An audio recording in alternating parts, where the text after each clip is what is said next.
Bam. Did I just say bam live? Bam! What the hell's wrong with me? Welcome to Perspective Shift. Yeah. Boom. Yeah. Boom. Boom. There we Bam. go. I'm Bam Bam. We are here with a wonderful guest that I'm sure a lot of people recognize after a beautiful Thanksgiving weekend. Welcome to Perspective Shift, Jeff.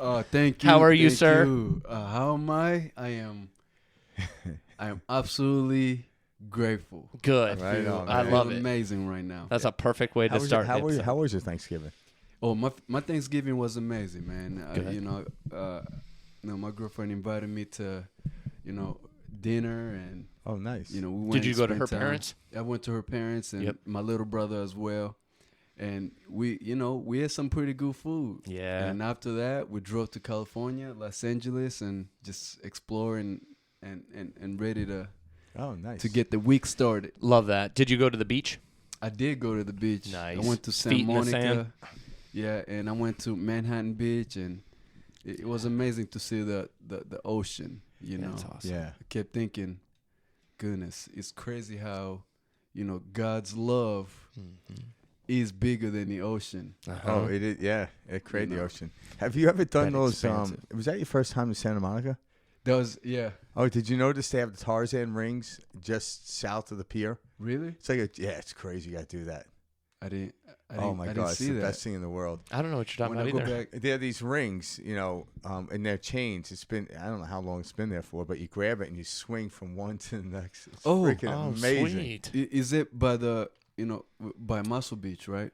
Well, Muscle Beach is actually in Venice. Oh, yeah. So you're it's right, you're right. not too far, but it literally is just south of the pier. Right. So it's right there. It's just the coolest thing. Once you get on it, you're on it all day. It's like, Yeah. I feel like a child. Oh, that's amazing. Yeah. So, Jeff, I didn't know you had a girlfriend. How long have you guys been dating? Oh, we've been dating for 4 months now. Okay, so this is a new relationship. It's a new relationship. Nice. She you gonna ask me how I met her? Yeah.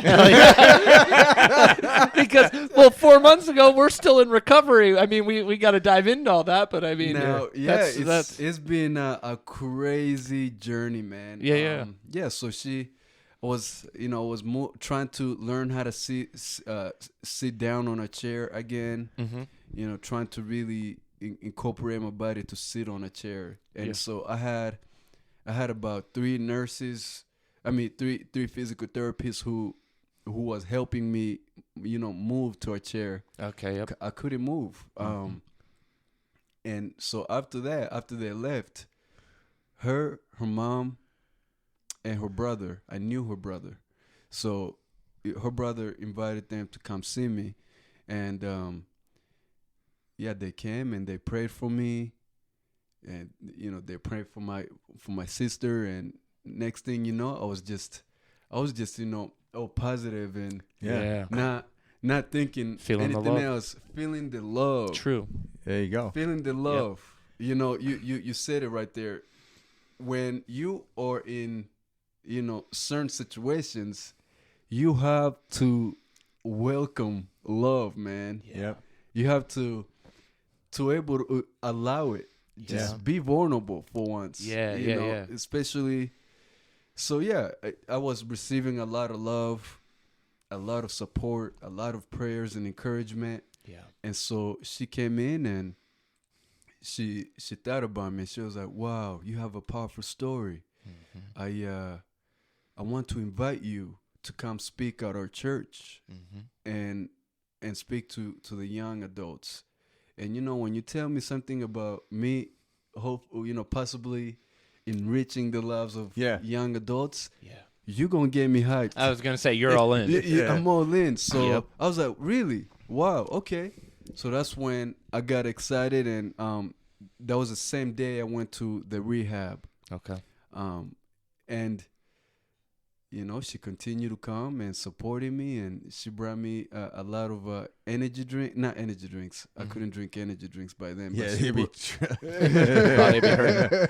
she brought protein. You know, she'll bring me some meals, some Yeah. protein shakes, because they said I needed protein. I was a scrawny little boy, still am, but I know what you're saying, came though. back. Building the strength back. Yeah, building the strength back. But she was there supporting me, and that was when, for me, it was so overwhelming, the amount of love I received from the people that I knew and the people that I trained. Now, look, I don't think I've experienced that much of love in my life, man. So being able to just see that from people, it truly was a little scary. I feel vulnerable. Mm-hmm. And as a man, especially the person that I am and my personality, like I truly don't like to feel vulnerable. Yeah. And people just fearlessly came to the hospital and they wanted to see Jeff and just support him and just give him. And for me, I was like, whoa, that was so overwhelming. And even people that I haven't talked to in a while, the people that I just met, they just wanted to pour into me in a way that, I haven't really experienced. So it was overwhelming, scary, but also a force of like, Jeff, just soak it in, bro. Just allow it. Well, let's Frank, give a whole background for the audience so we know. Well, like, let's have Jeff talk about that. Okay. Yeah, let's talk about because anyone that's probably never seen you before on a show, but can go back to, I don't know what episodes are, but we have 2 episodes. Yeah, I'm not sure what the number of episodes, but and hearing his story from when he was a childhood and then started developing, this fitness program with kids and stuff like that. And then, so what happened? Tell us about what happened to end you up in the hospital to meet the love of your life right now. Yeah. Yeah, because that's great. Perfect way to start this for those listening. Man. So bring us back to 6 months ago. Oh, 6 months ago. Mm-hmm. Well, it's a little less than 6 months now, right? Yeah. So it's been 5 months. 5.5 months. Yeah.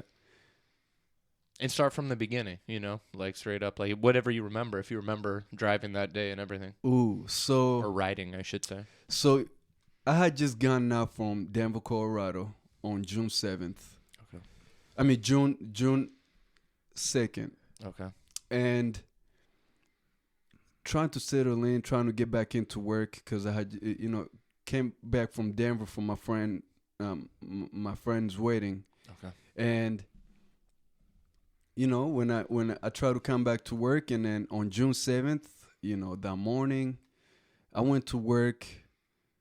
I felt like I was in the highest of, my career, like I can give, and it's what I was really good at. I feel like something was going to take over me, and was going to really bring, like, the person I always wanted to be was going to come out. So when I came from Denver and right into work, I trained my clients with this, knowing that, like, guys, like, we're doing great things. I'm seeing results from people, that I trained, and their happiness is at its peak. And, so I finished my shift and trained my client, and I was going back home to go to another client. Okay. When I was riding my motorcycle, a lady, it was around 4 or 5 p.m. Okay. When it's starting to get rush hour, and so it was Germain and Higley. Okay. I was going home to change and go train my other client. Then in the intersection, the lady was also turning to the left. Okay. And when she turned, couldn't see me, and we literally collided. My motorcycle wasn't fast enough to go forward. It was just like boom. So she was turning left and you were going straight? I was going straight. She was turning left. I had the right of way. And I had the green light. T-boned you. You didn't run into her. I didn't run into her. Yeah. She T-boned me to my left. Right. And my motorcycle, she T-boned me this way. My motorcycle went, and my body flew 20 feet forward. Over the car? Or No, just into the air? just into the air. Because all the cars stopped. Mm-hmm. You know, it was a four-way. And all the cars stopped. It was just me and her at that intersection. Yeah. You know, and everybody saw it. Everyone saw it. Do you remember? So, like, I've been in a couple accidents, nothing ever serious, but I do remember things slow down. Like, your experience slows down. Like, do you remember, like, did things kind of slow down for you? Or It like, did. And you're, like, in the air, and you're just like, what the fuck's going on? Yeah. So when you're in the air, you're in complete shock. You know, it's like that quick, oh my gosh, this just happened. Yeah. You know. But when I remember, yeah, it slowed down when the car actually came and boom, hit me. Yeah, you could, like, in Like, slow motion. In slow motion, just Yeah. boom, you know. And I couldn't, if I didn't let go of the motorcycle, yeah, I would have ended up underneath the truck with my motorcycle smushed. But it's just my body knew to let go and just go, you know. But she hit the left leg and it got shattered. And so what's crazy is that on the motorcycle, when I landed on the floor on my right leg, my shoe on my right leg was still on, but I was missing the left shoe. Oh, God.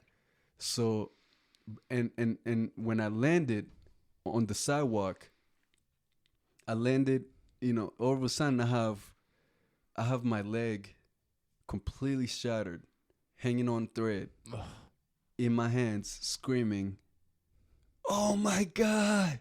You were actually holding your leg? I was actually holding my leg. I didn't go unconscious or something, you know. Mm-hmm. That's what I was gonna ask. And I was up through the whole thing, both of my legs broken, bleeding out. Yeah. Literally terrified of death. Mm-hmm. Terrified that I will never get to see the light again. Is this it, God? Mm-hmm. You know? And when I was just watching my leg, it's like I still had this huge hope that I want to continue living. Mm-hmm.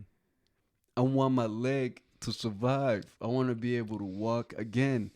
But look, the very chance of that of that happening was. And was this complete, like, your leg bent sideways, like you're just lifting like a limb? Literally, I'm sitting down this way. Yeah. With my leg, left leg completely torn. Oh, God. You know, broke, shattered about this much bone, gone, and just holding the leg in my hands. Yeah, it's like a wet noodle. Yeah, literally. Yeah. You know? And with my pants all torn out. Yep. Screaming my lungs out, man. And you didn't hit any part of your head? No part of the head, no part of the spine. Mm-hmm. Just from the knees, lower, you know, on the lower part of my knees, all the way down. Okay. You know, so my tibia. God. Yeah, both of my tibias broken, and sitting out there bleeding out, and a police officer came running, you know, from Walgreens. It was the only cop, and everybody has already stopped on the intersection and came and just all worried, and you can see people's faces that they can't do anything. They couldn't believe what they just saw. They couldn't believe what they just saw. Mm-hmm. And look, you know, it was a blessing. It was when I try to put myself in the shoes of those people who were standing up. As you're laying there?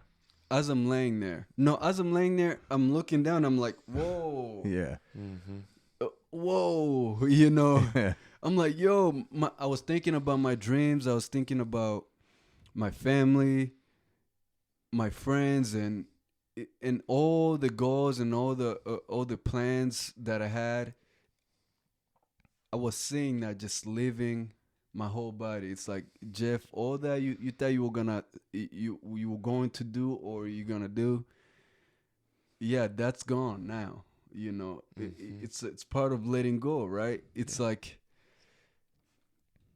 that's not your vision anymore at that point.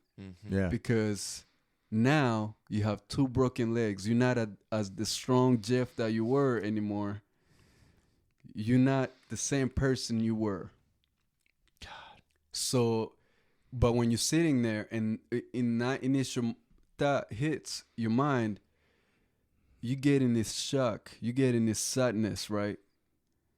You know, I haven't yet felt pain yet. You know, I was just shocked to see seeing how much, blood I was losing.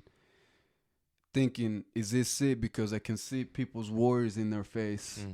I can see, and then this guy came and said, "Jesus, protect them." You know, so it was people praying silently. So people ran up and prayed? Yeah. Began praying? Yeah. That's beautiful. It's very beautiful, man. And so for me, I was like, if this is going to be my last day of living on this earth, I want to go to heaven. I want to go in peace. Yeah. So I heard someone praying and literally quickly tapped into that, prayer. to that prayer with them. Yeah. And I quickly started to call out God and just thanking him that I was still alive. Thank you, Jesus, for truly keeping me alive in this moment. You know, I was in this gratitude, gratification of that God was there to protect me. And when that person was saying, "Jesus, help him," you're not gonna die. And you can hear people's thoughts, you can see people's faces, that you can invite fear in, and that's literally what happens when you fear, or when you're in shock, when you're in worry. Like, yeah, your hearts beat fast, but when you're in that environment, Yeah. in that situation, what you have to do is to keep your heart calm. Really, channel some sort of peace, channel some sort of a pathway to peace, and not continue doubting and being in that continuous shock. You got to get out of that shock, and that's what I had to do. So in that moment, after you get hit by the car, you fly in the air, you land on your right leg, it snaps. Yeah. Now you're holding your left leg, and you first noticed the worry of people, which then generated worry within you. Correct. But then you heard that one person starting the prayer, and that's where all your attention went to. That's where all my, you can literally, it's 3D, man. Yeah. So you chose to switch from this side to that side in an instant. In an instant. Boom. All right. But because somebody believed that Jesus was going to save me at that time, I wasn't going to bleed out. But your higher self is part and parcel of that whole thing. Yeah. Absolutely. It created a whole scenario. We don't know why it does that. The human mind can't conceive of it. The human mind can't conceive of the story of what's about to happen. But I like what you said earlier about your dreams weren't lost. They were just put on hold, or the thought of how they were going to come about. But then here we sit. But here we sit, Frank. Yeah. So you remember this police officer standing over you? Yeah. What was he saying to you? I've got an ambulance on the way. Yeah, ambulance on the way. Come down. You're not going to die. You're not going to die, okay? Just stay calm, and just keep breathing. Ambulance is on the way. Just stay calm. You're not going to die, okay? Did you talk back? No, I will look at him and agree. I will agree. I will invite that. I'm like, no, it's not. I became worried with him. Now like a warrior with him. A warrior of pushing out peace and positivity and actually hope. And he just, you're not gonna die. Just tied the knot, on my leg and put a tourniquet on you? Tourniquet on me and stopped the bleeding. And so he just kept me calm, like, hey, everybody calm down. He did a whole lot, and that's one thing I want to do, man. My other mission is to find that police officer. Find that police officer and just go in there and say, it's like that giving back. Yeah. Go in the hospitals and really let them know that, hey, guys, we did it. Mm-hmm. Yeah. And the vehicle that hit you, were they staying there? Was she hurt? Do you know what she was doing at this time, or do you not recall anything? I do not recall any other person's experience besides the people that were just, worried and praying, and the ones that were helping me, because, well, I looked over. I didn't want to get, like, I wasn't focused on the person that hit me. Yeah. I was focused on my state of being. And how I could survive that particular moment. Yeah. I could have died, man. Mm-hmm. And things could have been worse. Way worse. Way worse. But how do I survive that? That's one of the mindset that I quickly wanted to tap into, because I've always seen myself as a survivor. I've always seen myself as a warrior. And being that way really helped me access kind of a protection around certain situations that happens in my life. And so I quickly run into a survival mode instead of a despair and knowing that this is it. I didn't settle in, this is it, in that moment. I didn't want to settle in oh, I lost my dreams. I didn't want to settle in, oh, I could have, I haven't reached my dreams yet. I haven't made my mom proud. Oh, I haven't, I haven't got married. I haven't had a child. I haven't, all these things just running out, like that dying young, really, But if I chose to stay in a mindset of losing, I could have lost my life then. And not be able to come back and bled out, literally. Because I ended up having 5 blood transfusions. Holy shit! Because my blood flow kept going down. So now you gotta imagine, like, for me, I was just like, my mind has already been like blocked and protected, and just left my body for people to take care of. Does that make sense? Oh, yeah. Literally, the only thing that I'm in charge of is my heart. And my mind. I love that you said your heart. I love that you said that. My mind, my body, I can't do anything about that. I had no control over it. Now look, like, you had to surrender to what we call the assistance of other people. Completely. And you, like, to a point of vulnerability that you've never experienced. You never experienced. Except for when you were a child, but you don't remember that. But you tap in, if you're a believer, you tap into this love of God, like this unconditional love of God. You hear that people say that a lot, the unconditional love. When you tap into that, you learn that every person that, and you're in that situation, you learn that every person that comes has a purpose. It's God sent. Literally, they're meant to be there for a certain purpose.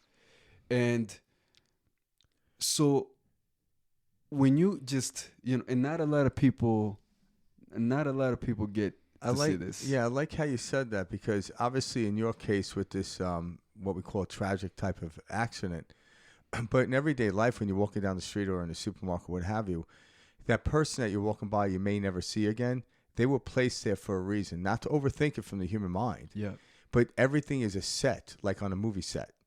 And we tend to overlook a lot of things. I don't mean to get too involved in the person next to me, but when you pay homage to everyone, say hi, open the door for them, just look them in the eye, because they're on the same movie set, so to speak, as you are. That's right. Now, in your case, obviously, this is a really dire moment.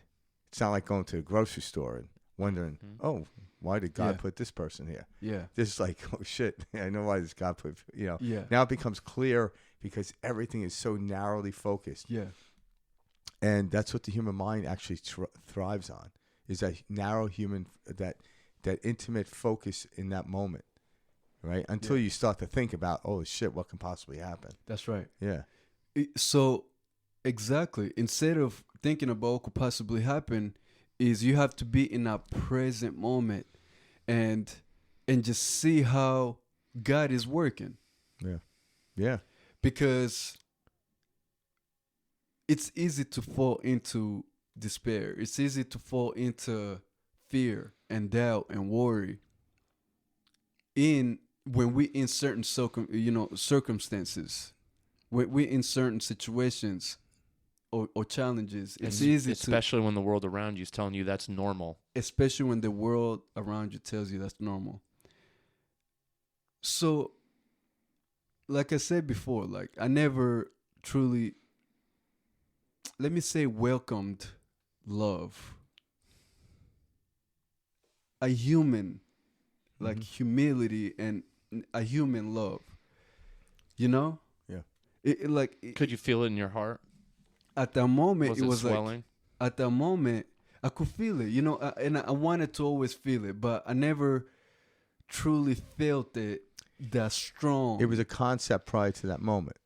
It was a concept prior to that moment. Perfectly said. Wow, dude. It was. Yeah. For most of us, it is. Till we experience it. Wow. Yeah. So it was a concept for me. Yeah. Now you experience it. But sitting on the hospital, laying down on the hospital bed for 1 month and a half, I was forced to just observe. It was like, when a prisoner, to make a prison, you have to chain them on the on their feet, and you have to chain them on their arms to eliminate complete freedom. Yeah. It felt like that, but in the most crucial way. Yeah. So because you have pain involved too.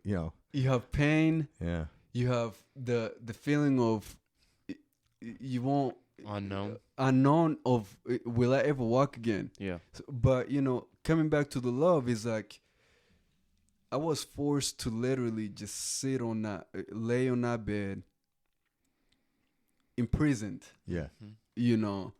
For me to watch how God is so present in our lives now. Yeah. And how we have to, communicate with ourselves, truly allow ourselves to be in the present moment to completely live out a peaceful life, no matter where we at. Yeah. And in order to live a peaceful life is that we need to welcome each other. We need to feel it when it not only if somebody like tells you, Jeff, you look good, you have to accept that.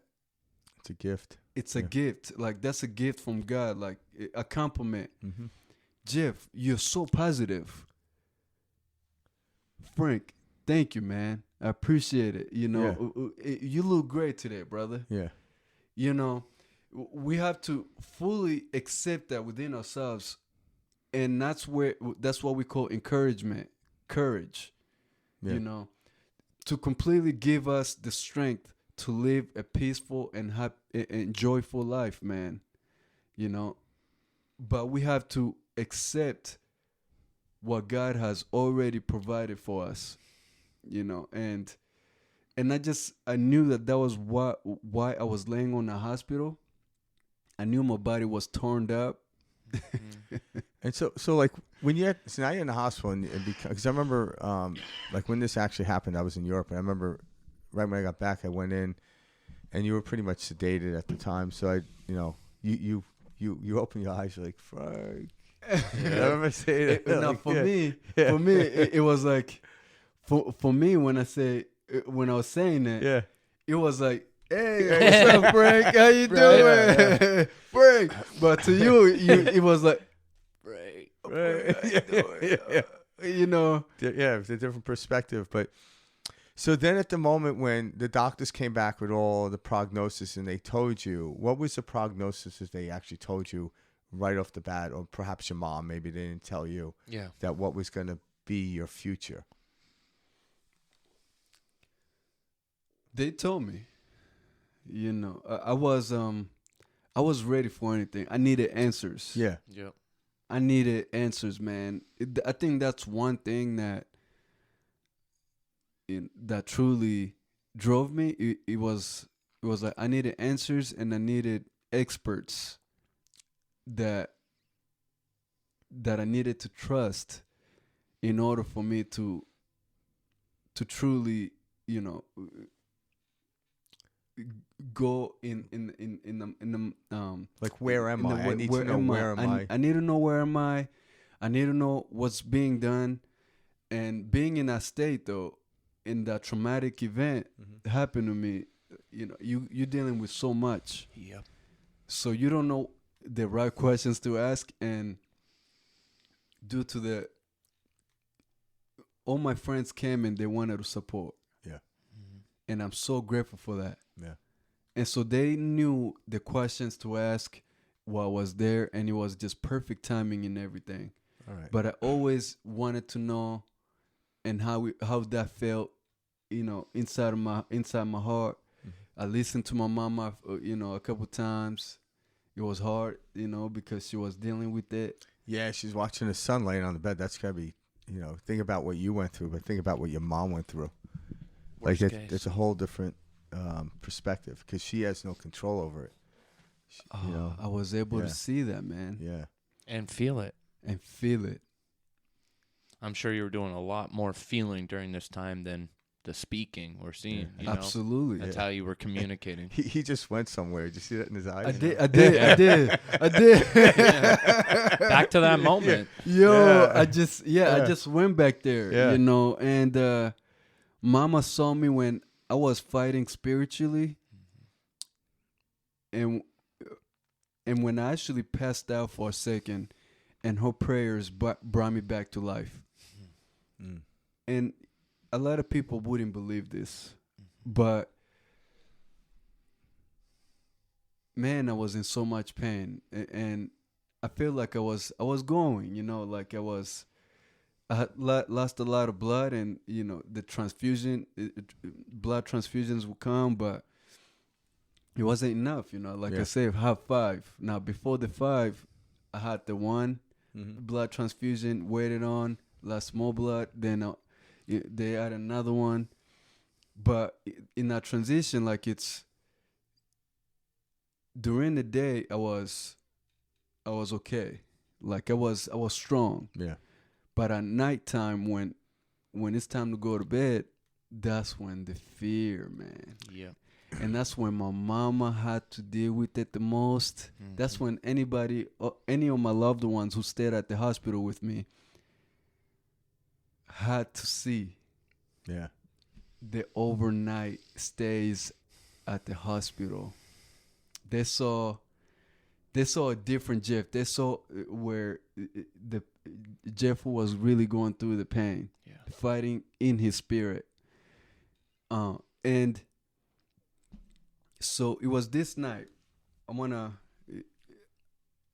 went into this. There's this dream I went into. I was laying down trying to gain sleep, heavily medicated, and my mom was trying to get sleep, but she wasn't, because every time I was awake, I was going through pain.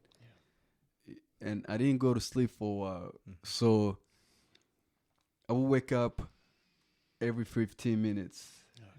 Or every 5 minutes I would wake up, and the nurses would wake me up, and Yeah.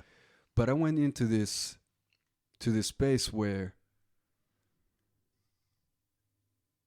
all of a sudden I found myself in this dark room with one chair, and in that chair there were sitting like a certain darkness, like a clear moving dark, you didn't see faces of these things, Just something moving. just something moving in dark energy. And so when that dark energy was sitting down on that chair,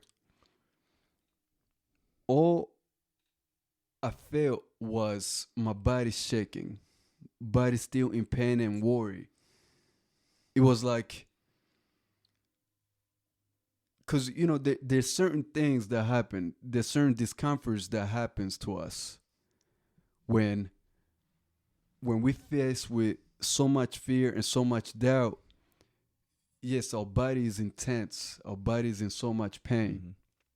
So when I was seeing this darkness sitting on that chair, just sending out, it was so vivid, sending out all this dark energy, my body would shake. Like I was so like imprisoned. I didn't know, I couldn't get up and do something about it. And Mama would hear it. Mama was there. She didn't want to do anything about it because it was that strong. Yeah. This is what they call the dark night of the soul. Seriously. So you were going through it hard because there was no escaping it. There was no like waking up and going for a walk outside. Yeah. Which some people can do. There's no escaping. Yeah. However, there is a way to come back to light, and that is surrendering. Yeah. As soon as I realized that every time this worry and this doubt and this scary moment and this darkness sits on that chair, I get this shivery, I get this tightness in my body, the more pain I feel. I realized that my body was not going to take it on its own. And so, but I also realized that if I accept this darkness, if I accept it and say, okay, I'm just going to fall into that fear, fall into that doubt and worry that was coming to me, I was not going to wake up. Yeah. I wasn't going to wake up and live another day. But all I wanted was for one more day. Every and my mama will hear it. My mama will hear my prayers asking God for one more day. But so when that darkness came in, it was like it can completely block out all the light and all the hope that you have. So I just looked up and completely surrendered and said, God, I can't do this alone. I tried. I can't do this alone. I need you. Next thing you know, literally, I saw this bright golden figure. A bright golden figure literally come next to me and start saying, my son, don't be afraid. I'm here. Don't be afraid. In a calm voice. Now, just think of it. Like, that darkness was intense. It's intense. It's attacking you. It's attacking you. It's pressuring you into accept the fear, into accept that you won't walk again, into accept that you're going to die. But then all of a sudden, it's so vivid. You feel, you start hearing this calm voice that brings peace in you. It's like, when you pump in a ball a flat ball. You know, you do one air at a time until the ball is completely solid. So in that darkness, my body was shaking. My body was in so much fear. But then this light, this golden figure, I haven't quite seen it yet, start saying, "I'm here, my son." And when I start hearing that calm voice out of nowhere, in the middle of that darkness, all of a sudden I started to gain this peace, this love, this childlike mind. Mm-hmm. Oh, I started to feel like, okay, thank you, God. You're being taken care of. I'm being taken care of. I just feel like I need to trust God right now. I need to trust this voice that's calling me my son. So then I looked. Then it was this huge glowing figure with a staff in his hands. A huge glowing figure. And all of a sudden, when I looked at it, I wanted to see the face, but I didn't see the face. There's no face. And It's an energy. it's an energy. Yeah. But this was a huge glowing figure. It literally, it was like Jesus, man. Yeah. It's a tall glowing figure with like big clothes, but it was just a huge bright. And I was trying to see the face. Because I was like, I want to see what this thing is, Yeah. But there's no face, It was just a staff and a glowing just light. And I feel like a little boy once that it came really close to me now. And in that, the dark energy did not like that at all. So Takes the now, slightest candle to get rid of the dark. yeah. Yep. Now it was a battle. Literally, let me tell you, it was a battle between that golden figure and the dark, Yeah. and the dark energy that was sitting on that chair. Mm-hmm. So then it was like a huge fight. Like, it's a huge fight. That glowing figure had a staff. Mm-hmm. And it was literally fighting the darkness. Mm-hmm. And it was like just energy sending. Mm-hmm. The energy that was sending, it was just... So it was like a Marvel movie, it sounds like. Seriously. Not even a Marvel movie can top that. Yeah. It was just... you can't see faces of these things. Yeah. Mm-hmm. You can't see faces. Yeah. You can just see a bright light, a bright golden figure, and a darkness Yeah. sending just in a fight. Was And the I'm darkness fighting back? Yeah. Yeah. Yeah. But it was also afraid. Yeah. Hell yeah. It wasn't fighting back like it should. It would fight, disappear, and then come back. So it was trying to be sneaky. Mm-hmm. Yeah, it's waiting for the candle to blow out. It's waiting for the candle to blow out, Yep. Frank. Yep. But I feel like a little boy. Yeah. And I will hide behind the golden figure and just let him fight. Yep. I feel like, what? I am not going near that. Body shot. Yeah. And I box, like, I've learned prior to the accident, I call myself a warrior or whatnot. I call myself like this man that truly embodies strength. And Absolutely. but in that, I was like, I am not trying to get in that fight. It is not my battle. No. I'm going to let this, light figure really fight my battles. This battle, because there's no way I could have won that battle. Mm-hmm. So when you would see this light, obviously, it's pure love. Yep. Pure love, pure peace, So Frank. pure love, pure peace can defeat anything. Anything. Yeah. And that's it. That's why we don't need to battle. Mm-hmm. It's already done for us. It's already done for us. And all I had to do, Frank, was to trust and surrender. Say, God, take over. I can't do it. Yeah. I tried. But my strength are only this compared to yours. And so it's just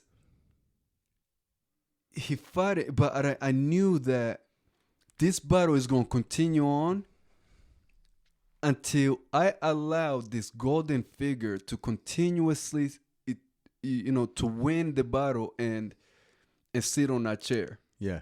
Because if that golden figure does not sit on that chair, I'll continue to suffer. I'll continue to be weak in my spirit. I'll continue to just feel this pain. So the golden figure won many of those battles. Like he really won those battles. He will sit on that chair. So it was more like a throne then. It was a throne. Yeah. It was a throne, and he will sit on that chair because it's a long night. You're going through hours and hours of this. So he's sitting on a chair with the staff, and now I have this peace. Now I have this love. Now I have this rest to sleep, trusting that there is somebody protecting me.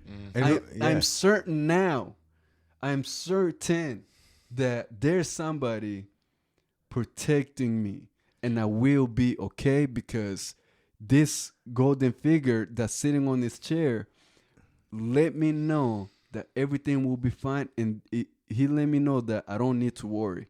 And that golden figure is your I am. Yeah. That's just you were looking the greatest at I am. You were looking at your reflection. Mm-hmm. Yeah. You the I am. The greatest I am. Yeah. He was witnessing the experience of His what we reflection. call, evil, and what we call, love. Yeah. In But it physical form. Even though it seems like a separate entity, it was you in that chair in the throne. From the I am energy, who we are. Because that's the thing, is like, what is God? God is the energy force in which we all live by. So we are part of that. But in that moment, you had to see the whole totalitarian of that energy. I And it was a reflection of part of who you are.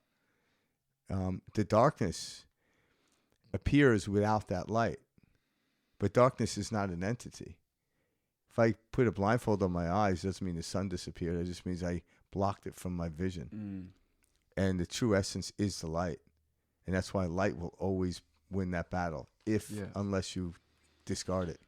Was this only one night, or did this go on for a series of consecutive nights? This battle specifically happened overnight, one night. Okay. One night where I was truly in pain. Yeah. That, that I was,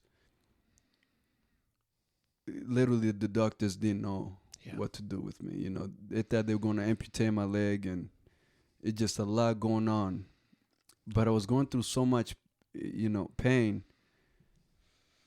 and it was tough, to survive that. So my body literally fought, and it just, there's no other way. Yeah. The doctors didn't know, and well, the doctors are waiting for the battle to be over. Yeah. So that's because the doctor can only give a prognosis based on where you are. And that's why they're never really wrong, but they can be disproven. But you could be in a place in a moment, and they could read the energy and say, okay, prognosis is we got to remove the leg. And then something happens in an instant where vitalization energy comes into that leg, and the doctor's like, oh, we don't need to remove it. That's where we come in, as we have that ability to shift in a moment. In a moment. Yeah. We have that ability to shift because you are right. They go off of where we are and how we feel and how we respond. Mm-hmm. Because they are also human beings. They're not going through what we're going through. So we the boss over our body, right? Mm-hmm. And so they're going to ask you questions. You completely examine your body and decide quickly in the moment of what you want. Yeah. And if you go around the bush and you show them that you're afraid, and you show them all this, and they're gonna go after that, and they'll give you so much that diagnose, and they'll diagnose you with things that you don't even want to be diagnosed with. Yeah. So it is completely crucial to stay present no matter where you are, because you are your own boss of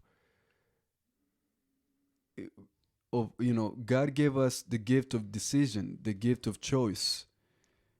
Do we want to continue living? Yep. Do we want to heal? Do we want to be better? We have a choice. Or do we want to fall off? Do we want to fall off and never get back up? Yeah. Do we want to completely give up? Honestly, those two answers are very simple. And you just have to decide. Yeah. Because there's always consequences. Yeah. On the end of there's always on the end of that, there's always, life after that. If you're gonna give up, you're gonna face certain consequences. You're gonna face certain challenges. If you choose to go through it, you're gonna face challenges. You're gonna face consequences. You're gonna face peace. All that is from where you at and where you want to go. Yeah. Did you ever see that movie Shawshank Redemption with Morgan Freeman? Yes. There was a scene, he actually says that you either get busy living or you get busy dying. There is no other way. And it was a powerful moment in that movie because you have a choice. And no matter what direction you face, we talk about this all the time in physics, that way will expand. So if you face love, love will expand. If you face fear, fear will expand.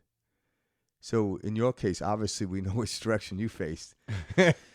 And spoiler alert for everybody who can't see Jeff's legs, he has both legs. And Spoiler alert. we're good with that. Yeah. And he's making one hell of a comeback. He walked into the Perspective Shift studio this morning. And I've been here twice already, and this is my third time. Yeah. And third time, life has definitely kicked my butt a little bit, but it's part of the growth, and it's part of the path that we go to, because I didn't choose to get an accident, No. Let me actually ask you something on that topic, Jeff. Mm-hmm. So I've read a lot or seen a lot of different things, listened to a lot of different things, and one of the things that was always in my head once that I heard was somebody was talking like, we want to come down here, right? We choose to come down here. We pick our parents. We want to come down and play this set out, right? Mm-hmm. And like we sign up for a role, like Frank always talks about, like we're signing on as an actor. And I was listening to this lady speak one time, and she was explaining what she was saying ultimately was like, there are some people who want to experience like love or forgiveness, like to a huge extent, like they've never had that experience before. And so they come down, they play a role, and it's a role where their daughter is murdered, or killed, etc. And they have to forgive, that murderer. Something you would never, as we think, consciously would want to elect for. Like, why would I want to give birth, have all these memories, have this experience with my daughter, then have her taken from me just to experience forgiveness? So, like, knowing you, you are a warrior. You are a strong guy. I know your story. I know the Rwanda story. All of this. Do you think there's a part of you that wanted to experience this vulnerability, this love that you're talking about, that you were forced into experiencing? That's a very powerful question. Looking back, yes. Yeah. During it, hell fucking no. Well, I think, what happens when you take perspective of the soul taking on, to the soul, this is just like an actor playing a role. Yep. So if the actor gets killed or get maimed or they lose their child, again, Tom Hanks did not cry when Jenny died because Jenny was just a character. It wasn't Robin Wright who died. Mm-hmm. So when you look at it from that perspective, the soul, but when we get down into the human mind cannot conceive any of this. It wasn't meant to conceive it. Mm-hmm. And that's the struggle between the dark and the light. The light is the soul. The dark is what we've experienced on this earth. And if we run with the dark, it runs amok. But when we run with the light, all of a sudden, wow, holy shit. Like here you are, you had a prognosis first. Yep, we're gonna have to take the leg. And then something changed. They didn't take the leg. Okay, it's gonna be at least 6 months before you walk, and here you're 5 months in, you started walking before that. I was gonna say you're walking 2 months ago. Yes, I was walking 2 months ago, and Frank, I didn't know I was going to get there. Yeah, but it's your faith. The human mind didn't know. The human mind doesn't know shit. It doesn't know anything. It only knows history of what we recorded. That's right. Yeah. And Frank, you're sitting at the hospital. Your leg is completely shattered. You're missing this much bone. And kaboom, a doctor comes in and says, Jeff, so after looking at your case, we can save your leg. Okay. How are we going to save this leg now? Now, this is how we're going to save it. I haven't done this much. You probably, I'm going to do a similar surgery from, do you know Alex Smith? No, I don't. He's a NFL quarterback who got the same kind of surgery after an injury that took place, and he got his leg got infected, and he almost lost his life and almost lost his leg, but he came back to the NFL and played. So we're going to perform similar kind of surgery to you and see if we can save your leg. Now I'm listening to this doctor, and he's vaguely explaining this, and I'm like, all right, right now I'm just going to hang on to that. Okay, we're going to save it. But Jeff, this is how we're going to do it. We're going to cut. We're going to take a thigh muscle. Likely, you're very fit. You're a fit guy. Mm-hmm. You came in here in the best shape. You have a higher chance of surviving this. So we're going to try it. We're going to take a thigh muscle from your left leg. After that, we're going to steal some skin from your thigh. And then a couple months from now, we're going to steal some bone graft on that same leg and put it to where you lost the bone. And hopefully you can heal and be able to walk again. And so he's explaining it that they'll literally cut me open and steal some muscle, steal some bone, steal some skin on the same leg. Mm-hmm. Yeah, is that you're in pain now? Yeah, the same leg. Yeah, the same leg. I'm thinking. I'm in pain already. I don't know how this is going to work, but I am going to have faith that I will walk again. And that God has a reason for this, and that everyone is just continuously encouraging me. Mm-hmm. I have to take that as a sign, knowing that I will be okay. Yeah. And so I had to truly have this resilience in the faith that I had in the hospital and that I have now. Yeah. So I have to, when you hear that, they're going to get inside your body and just cut you out to save the leg. Let's go through it.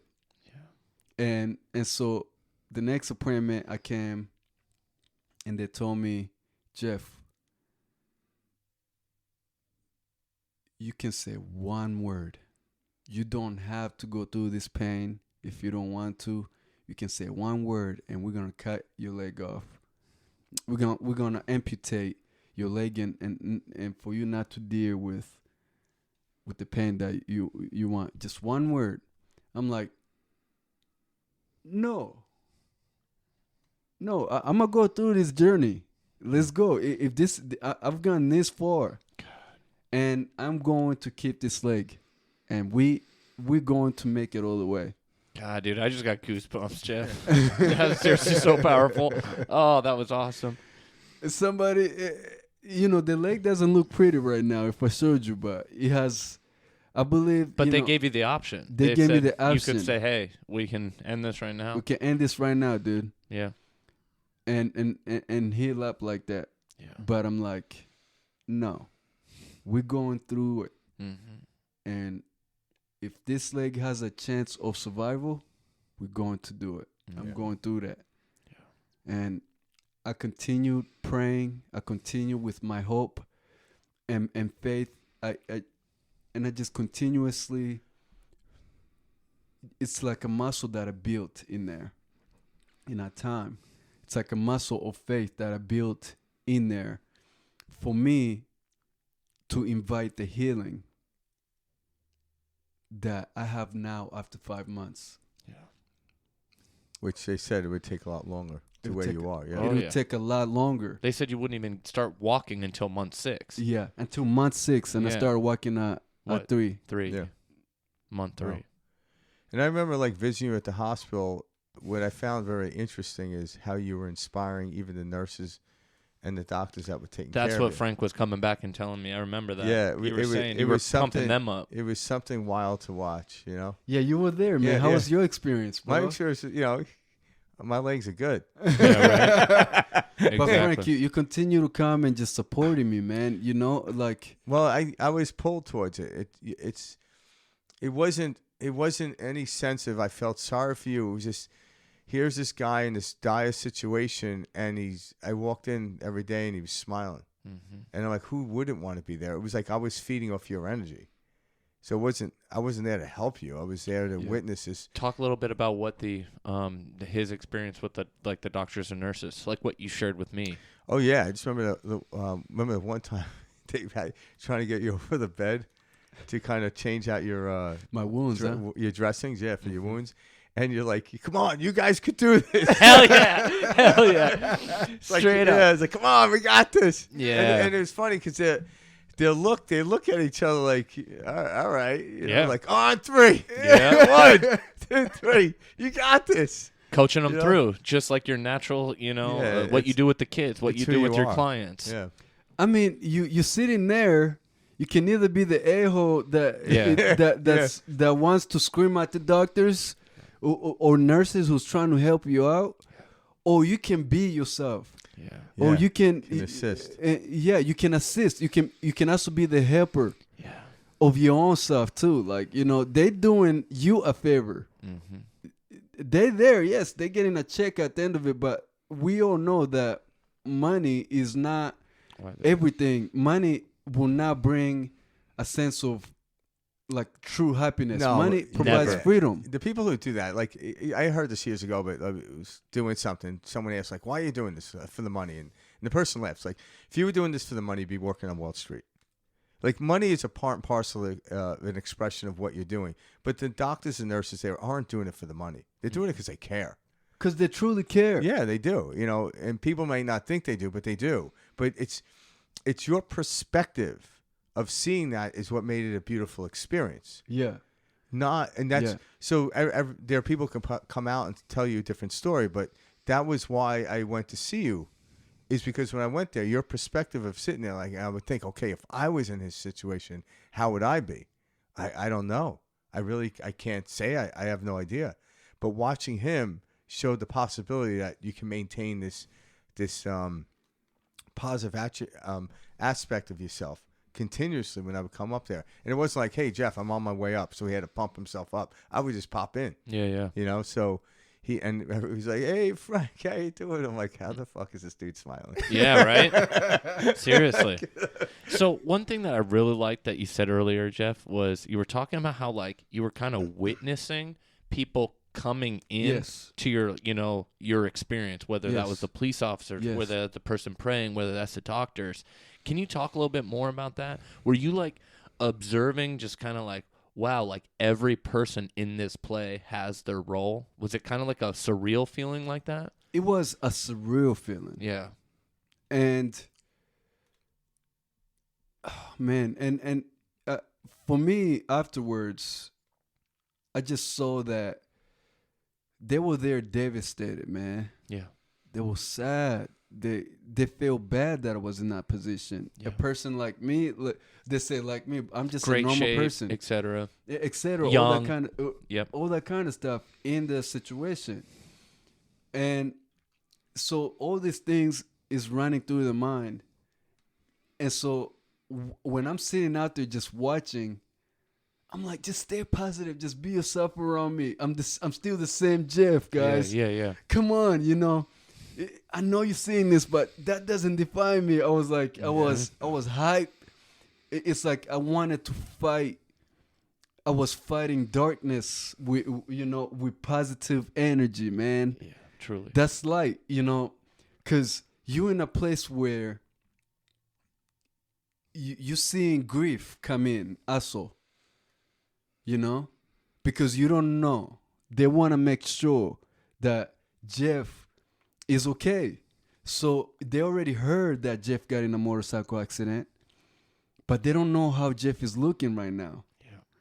So when they come in, you can see them come in with grief, Now that's my friends, that's my family. Yeah. But they're feeling this sadness, And then so I would just hype them up and show them this positive energy and, talk about the experience in a way of like, this was just a mind-blowing experience and, I will be okay, We just have to keep praying, keep having that positive mindset, keep visualizing that I'll be okay. I was motivating these people to think a certain way, to have a certain perspective in a positive way and not see me in my weakness, in my most vulnerable state. And the kids came, and when the kids came, that's when it was a little bit emotional, but it gave me to actually show that warrior side of myself for my friends and my family. And I wanted to be the person that I've always wanted to be more than ever. Yeah. And now was that moment. If today's the last day, I want to make sure that today I stayed in the positive aura, in the positive frequency as much as I can. I have to stay in this light for me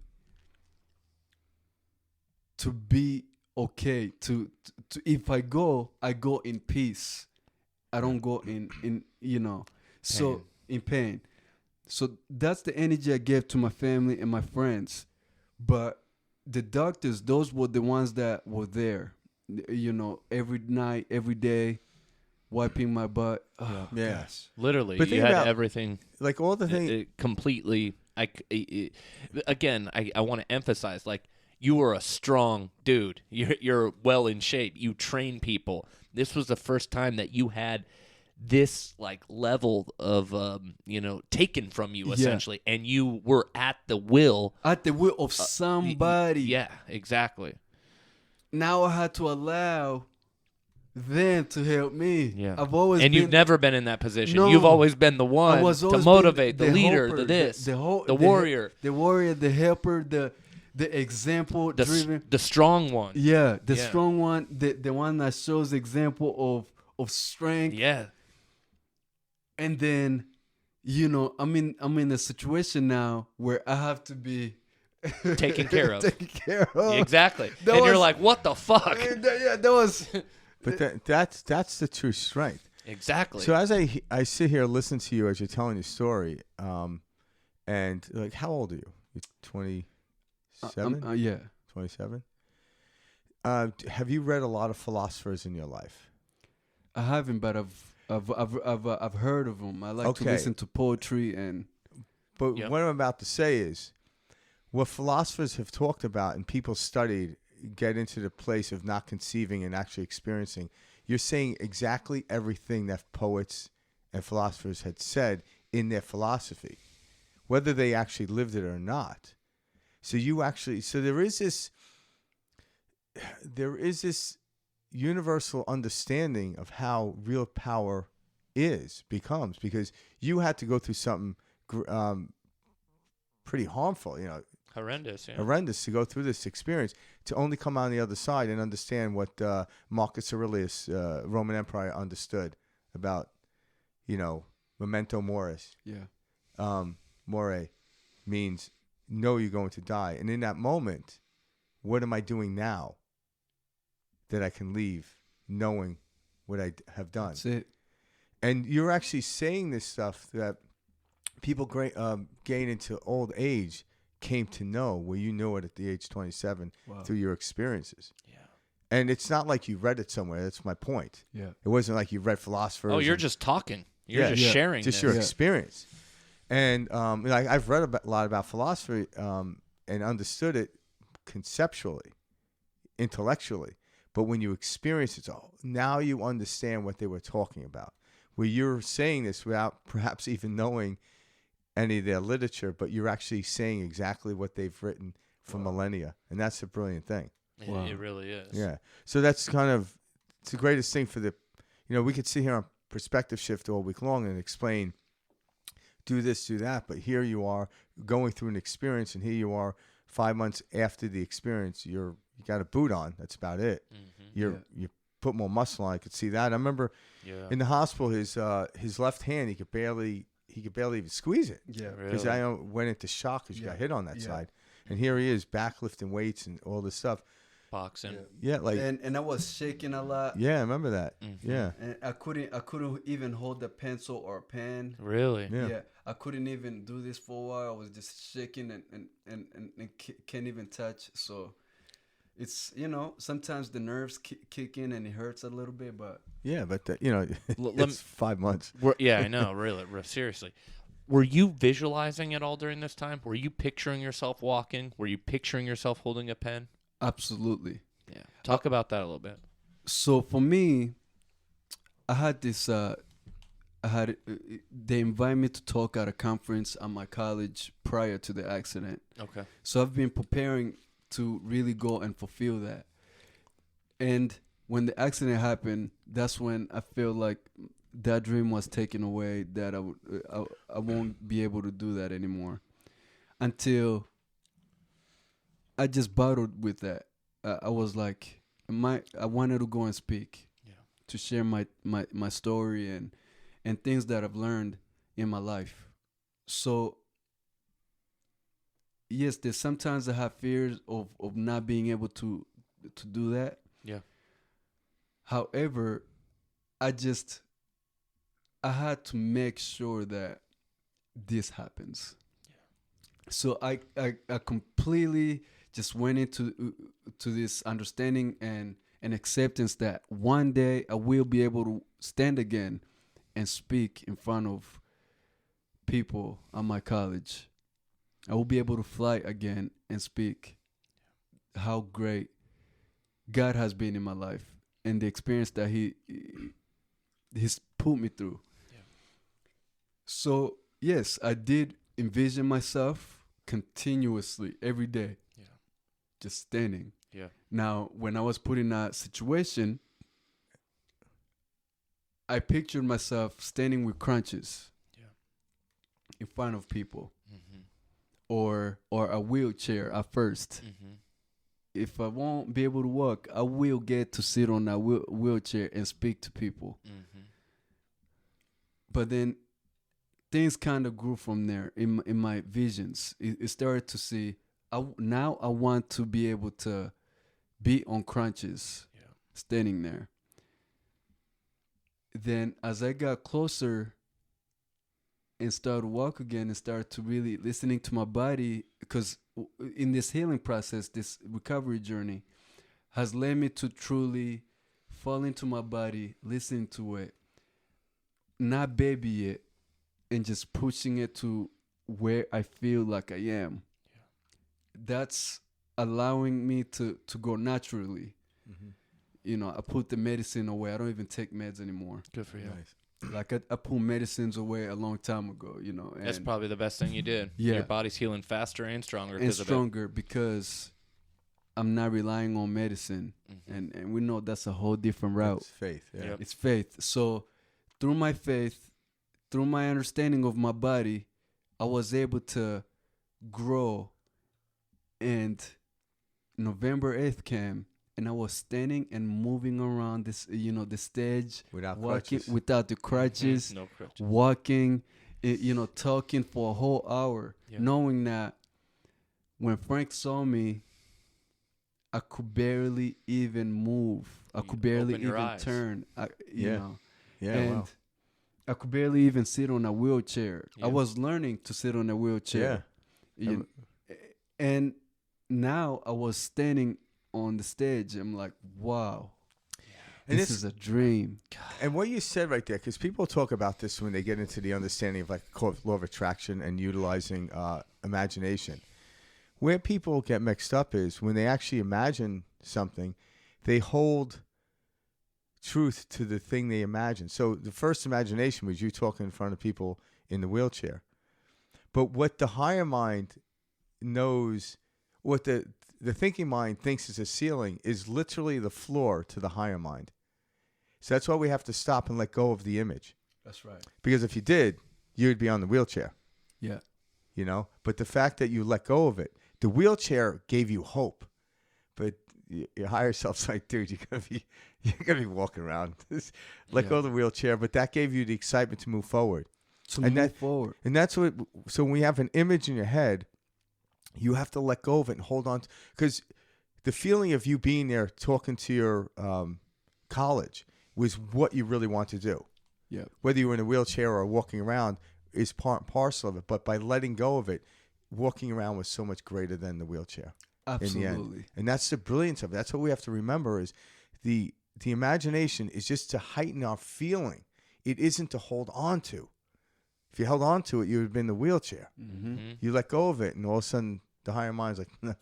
We got other plans. We got for other you. plans. We got for other Jeff. plans. And even think about to not get too convoluted this, how much more richer your story was after the accident than prior. Absolutely. Right? Trust me, it was a rich story prior. Yeah, absolutely. Yeah. seriously. Because then it plays into the topic. Yeah. Prior, they wanted somebody to speak about hope and overcoming hardship and poverty. Yeah. Dude, it was like God just... He wants another chapter. He wants another chapter before you stand in front of his people. Yeah. It's almost. I don't mean to laugh, but almost humorous. Seriously. It is. It's like, for Yeah. the love of God, It I don't have is. enough Jeez. story. Oh, you think that was hard? Yeah. Oh, you think that was hard? Exactly. Yeah, come on. Exactly. You think that was hard? Wait till June 7th, buddy. Yeah. What to June 7th? Yeah. And you're just sitting there clueless. I was sitting there clueless of how I'm going to embody hope and overcoming hardship. And I was still trying to overcome hardship, Yeah. And God just went kaboom, survive this. Yeah. And now go talk about hope Yeah. and overcoming hardship. Know that you can overcome this. Yeah. Know that you can overcome 2 broken legs. Know that you can overcome fear and doubts. Just know and see yourself doing that. And with my help and with the love that I will give you, you will overcome hardship and you will give hope to someone who's hopeless. And that understanding did not come until everything just started to make sense. Like, I never fall into depression because I knew that I have this sense of faith and this sense of trust in something bigger than myself. So can I ask you, so when you went to the college to talk, was that always going to be in November? Well, that was always going to be in November, like that date. All right. that's So so when crazy. so it wasn't like they postponed it because of your accident. No, they So- never postponed it. It was the same date that they said that was That going you to agreed happen. upon Oh, originally. wow. That agreed upon on the contract. Yep. November 8th. And I was afraid that November 8th was going to be here. Yeah, and 6 months. You can't wait 6 months. Yeah. From June 6th. Yeah. So 7th, I mean. And this could happen later on. Mm-hmm. But it happened exactly 5 months prior. And you're sitting there with the knowing that how you going to do this? Mm-hmm. Yeah. It's wild, man. I think one of the coolest things about this story, like looking in, knowing your past, knowing what's going on, is like, again, I want to stress to those listening, like when you first came in to Perspective Shift and to kind of share your story, your experience, growing up, Rwanda, etc., like that, the goats, like everything, the shepherd, the shepherd, yeah, like all of this, you had always been coming from a position of strength and like overcoming something. And the more I hear about this story, you learned about strength, but it was from a whole different end of the spectrum. Yeah. And it was a strength of letting go, like complete surrender, complete, like it literally was the opposite of strength. You could not strength your way out of this mess. You could not. That's the true strength. That's what I mean. And you experienced that, which is full circle from like the first time we ever spoke with you, which is you grew up knowing that you had this God source in you and that this was part of it. You've known that your whole life. Correct. But it was like in this moment, not through the physical strength, the physical grit and will, it was through like actually the opposite of letting go of that is where you got your strength. And that's it. That is so beautiful. I know, Jeff. It was so beautiful. It was literally letting go of your strength. Yeah. Yeah. And allowing God's strength. Yeah. To completely cover you. And like Frank, you said, that is the true strength. Yeah, because the physical body is the limited strength, but the energy is the unlimited. And he mentioned that when he realized, when it was the darkness versus the light. Yeah. You said, like, I had this much strength compared to this light that was in that room with you. And this much strength in that room, it cannot do you any justice. Mm-mm. No.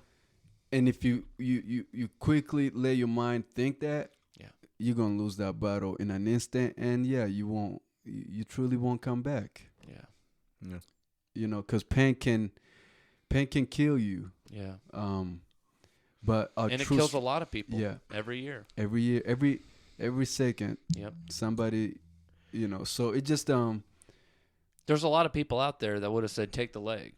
I can't handle this. I can't do this. And I believe too, it's like, cause we're all, infinite. So maybe the next time around they'll like get into another situation where they'll say, no, don't take the leg. So that's why it's because of the there's always room. Wow. There's always time for us to correct ourselves, so to speak. But obviously in this lifetime you're in right now, Jeff, you're actually saying, no, this is going to end here. Wow. Yeah. Fear is not going to be part of my life anymore. It might have been part of my life in other lifetimes. Yeah. Because we know what that ends in. People die horrific deaths all the time. They're still eternal. But then it's like an actor taking on roles early on, and it's like, oh, my God, that was horrible. Yeah, but don't worry. You'll get another role. I'm like, how am I going to get another role off of this one? Oh, you don't worry. And then all of a sudden, over time, you become that seasoned actor. And you're so good that all of a sudden it's like, bam. You just step on the set. You don't even need to read a script. You don't need to learn anything. You just go. Like I said, you didn't read a lot of, philosophers and people that would talk about this stuff that you experienced, but you knew exactly what they were talking about. Wow. It's imbued in our DNA. When we trust and have faith, it always works 100% of the time. When we don't, it doesn't work at all. That's true. It doesn't work. You can't see in the dark, but just take the blindfold off. Yeah. And that's the faith. And listen. Yeah, well, yeah. Mm-hmm. Because you've experienced it, so choosing the dark is probably not something you'll ever do. No. yeah. Because you had the experience where some people may get little glimpses of light, and they get so used to the dark, they're scared that the light will melt them or something. I don't know what it will do. You know. But that light, man, that's why you can't be afraid. You can't, you have to completely see, completely listen, and completely just be. Yeah. Because when you do that, then you will understand that it's not to harm you. Like it's not to. It won't harm you. It won't destroy you. If that's what you're worried about, that's not what it brings. That light will bring peace, but you just have to completely surrender yourself and know that through faith, I will overcome. Yeah, and in your case, you were forced to face the darkness. Yeah. And anyone that knows this, if you turn the lights out at night, you go into pure darkness. If you just sit there long enough, you'll see light creep in. There isn't absolute darkness, but if you're not willing to face the darkness, you'll never see the ultimate understanding of light. That's right. And in your case, you were willing. You did it. Yeah. And if people would just learn to sit with their fear, sit with their darkness, all of a sudden you'll see cracks of light come in and you realize, my God, it takes one candle to illuminate a room. Yeah. How much darkness does it take to put out a light bulb? Not enough darkness. Yeah, I was going to say good luck. You can't do it. Yeah. Can't do it. How did it feel getting off the stage? Man, the enemy is always present when something huge, something bright comes in.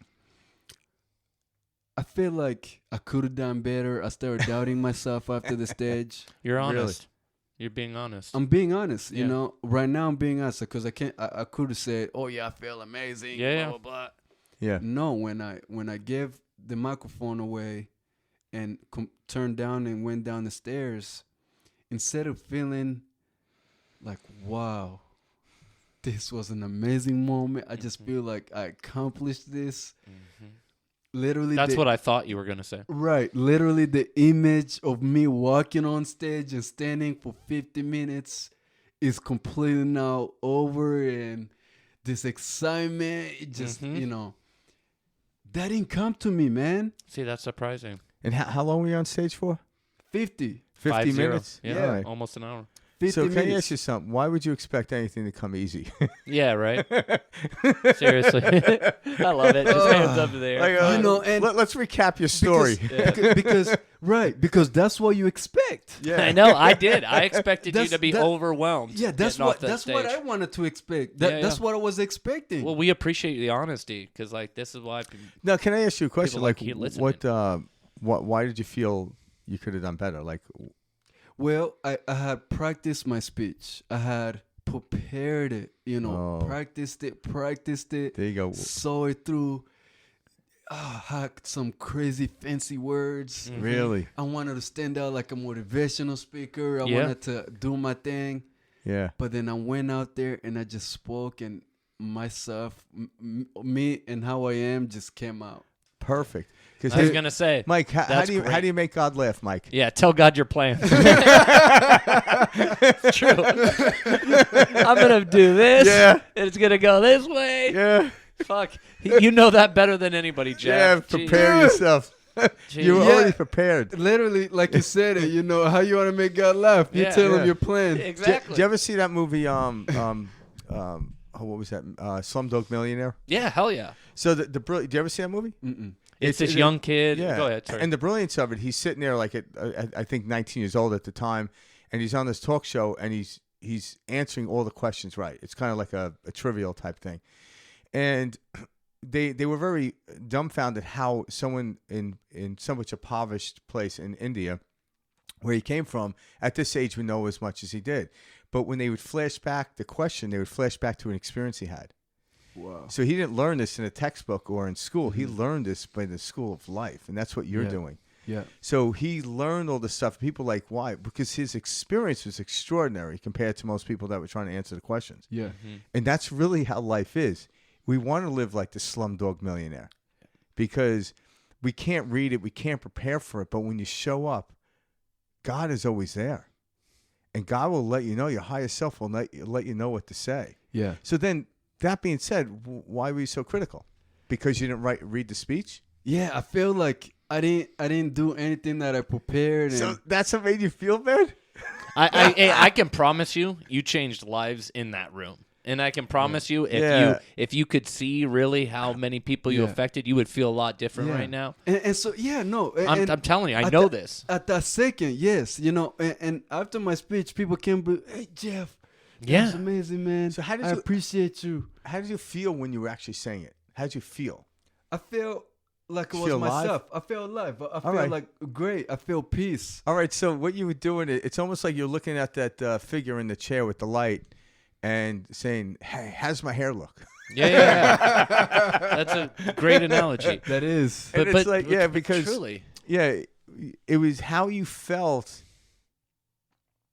on stage should be the complete understanding of how well you done, not did I follow the script. If you shared in any way like you spoke today, I'm telling you, like, Jeff, God, dude, my heart has been so open today just by listening to you speak. Yeah. I know that you affected many people in that big gym room. Man. I know it. And like Frank was saying, like, it's us coming off saying, oh, I pictured that different in my head. Yeah. Sucking us away from the present moment. Yeah. How come I didn't say that sophisticated word? Yeah, right? Like, I think shit like that all the time. That's a very... well, we do that. It's the way we were taught, but actually, if you show up, we're always prepared. In the act of thinking we're not prepared, we create nervousness, and in the nervousness, we create interference patterns. So then it will act that way. But when you just let go, like the greatest scripts I've ever seen, or the speech I've ever seen, was someone came up and they literally get ready to read it, and they crumbled it, they threw it away, and I'm like, oh, shit's getting real. Shit's getting real. Like, today I like to talk about, and it's like, oh shit, they go boom, and then they open their heart, and that's what captures an audience. Yeah. Is not the teleprompter or the memorization of a speech that sounds good, or the word that was used Do you know or not why? used. When you're writing a speech, you don't know your audience yet because You're you're not in front of them. How can you write a speech? You're right. Yeah. So that's what took over, and literally I read the room first when I got in there, and it was just people there. And So now that we went through this question again, how did you feel about your speech? Yeah. Remember, I'm the doctor saying, do we cut the leg off Exactly. or not? Like, do you feel a lot different about the speech now that you look at it differently? Absolutely. Yeah. And I had to accept it. Like, I had to truly welcome that feeling that I did make a little bit of I did make an impact on her. Yeah. I did spoke to somebody. Mm-hmm. I did speak to someone. Mm-hmm. And that's after that talk, it was the quick little self-doubt that happened. Yeah. But the affirmation of what was talked about in that speech started coming out right after that. Yeah. So then I started to hear it. Jeff, you did a great job, Jeff. Thank you so much for saying that. Thank you so much for inviting. All that started to come, and so I completely accept it now, and knowing that, yes, that wasn't me. That was completely God just using me as a vessel. Yeah. To just say whatever He wants to say through my experience, and that's what I truly felt. And now I'm ready to be standing there and continuously be that vessel, knowing that that's how I felt afterwards. Yeah. Knowing that, people were really, they truly got something out of that. Yeah. Or someone, because that's my mindset. Someone. Just I needed to speak to just one person, and I think it finally happened. Yeah. And that you got a lot more speeches coming your way. Absolutely. But that is the true essence of artistry. Yeah.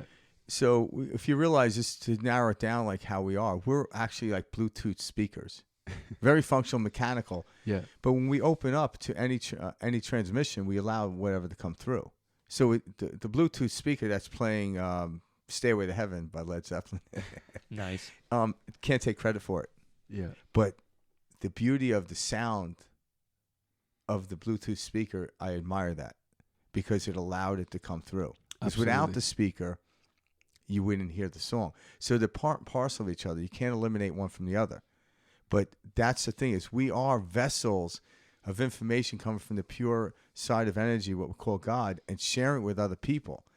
And that's what we're attaching to, because we're all vessels. That's right. We're all there. And we're all one. We are all one. We're all one. What was the movie you were talking about? Which one? Oh, Lucy. Lucy, yeah. This morning? Yeah, explain that little scene. So in the movie Lucy, it's it's Scarlett Johansson, and it's a movie about consciousness. Yeah. And there's this one scene. Which one are you referring to? The one with the everyone had their strings, So yeah. she gets this ability where she begins to have access to. So we as humans, we've got access, they say, about 5% of our brain's capacity and power, right? And so she, due to this certain drug that she ingests, begins to get 100% access to her brain. And it wasn't mushrooms. And I know, right? But we all have access to our brain, in these levels, but this was just in a movie format. So anyways, she's at, 30-40% of her brain capacity, and this is where she's affecting, matter in the world around her. And there's this one part where she can visibly see these, like, they look like strings, but it was like data and information coming out of the top of everyone's head, and it was like all going into the sky, and she could like pluck and pick into each string, if you will. Database. Yeah, these database. And it's so like we have this stream of information, and we think everything that we're experiencing is so real. We don't ever look at something as if there's something to learn, there's a lesson, there's this. These are always after the fact, and it's in the midst that we're really the character. It's painful, it's suffering, it's whatever. And there's so much more data there, but we're all connected, and we all go back to this one source, this one hive mind, if you will. Yeah. And we're a fractal experiencing that out in the world in our own individual little ways. And she was at the capacity where she can see that. Yeah, visually. Yeah. She can see it. And the thing is, because at the end, like, whether we know it or not, every human being is affecting the outside world because we're creating it. Correct. In a sense, we're putting our imprint on it, and that's what the universe is, an algorithm. So people, how are algorithms made? Like every time I do something on my computer, I put something in, it adds to my activity. Well, that's every experience we're having is into the activity of this, the universal algorithm. Yeah. That's why you really can't do anything wrong, so to speak, but there is interference patterns and there's congruent patterns. And as human beings, we can recognize what works and we can recognize what doesn't work. That's and right. What doesn't work is just going to keep you and other people at harm. So, but yet sometimes that could teach us, well, how is that working out for you? Yeah. Not so much. Okay, you might want to take a different course, move on, let go of that. Let go of that. Yeah. And we have to let go. That's the one thing to learn. Yeah, we have to let go because we truly know that we don't know anything. Yeah. We truly know that nothing else matters besides just being in this present moment. Just doing and planning certain actions. However, when we actually in those actions, we have to be present in it with anything that comes with that action that we choose to take. Yep. And yeah, sometimes when you're purchasing a motorcycle, you're purchasing it with a lot of excitement. You're purchasing with a lot of feeling of like freedom. And when you get on it, you feel that freedom, you feel the wind. But when you get off of it and you go to a coffee shop, you meet somebody who tells you, Jeff, be careful on that motorcycle. it's not about you. You always get those talks that motorcycles are dangerous, but to you, yeah, you're gonna hear that so many times that it just gets like it's a saying until it happens. Until it happens, because it happens often. The hospital of Dignity Health faces a lot of motorcycle accidents. There's a lot of motorcycle accidents than normal. Yeah. So that's why I encourage people to wear their helmets if they're on a motorcycle, because it's not you, it's the other person. Yeah. However, we truly gotta live in our present moment, because there is a lesson to be learned. We, like you said, school of life. We all are students. We're all students in this life. Yeah. What happened yesterday? There's so much stuff that happened yesterday, but yesterday was yesterday. Did yesterday bring a tough lesson to learn? Maybe for some people, and maybe not for some people. But sure, did 5 months ago brought a tough lesson to learn for me? Absolutely. I had to learn how to be vulnerable as a man. I had to learn how to let some people in, how to let love in. Don't even let people.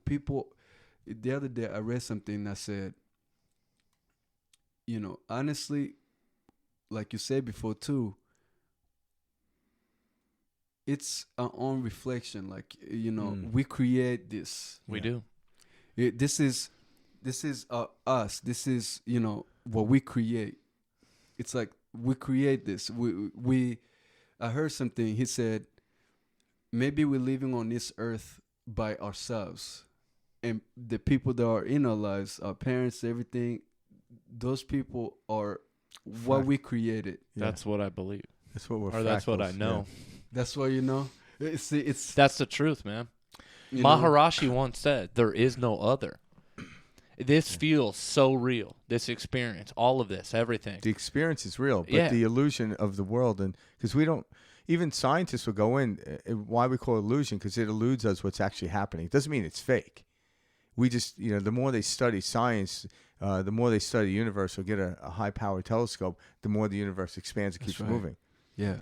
And just like this morning, man, like I wanted to say this after, but so before we jumped on Perspective Shift today, when Jeff first got here, we did a quick 15-minute breathing and then a 15-minute meditation together, just the three of us, and we're in this room, and there was just something we're I don't know, 5 minutes into the breathing, and all of us, all the three of us were in sync with the out breath, with the in, with everything, and I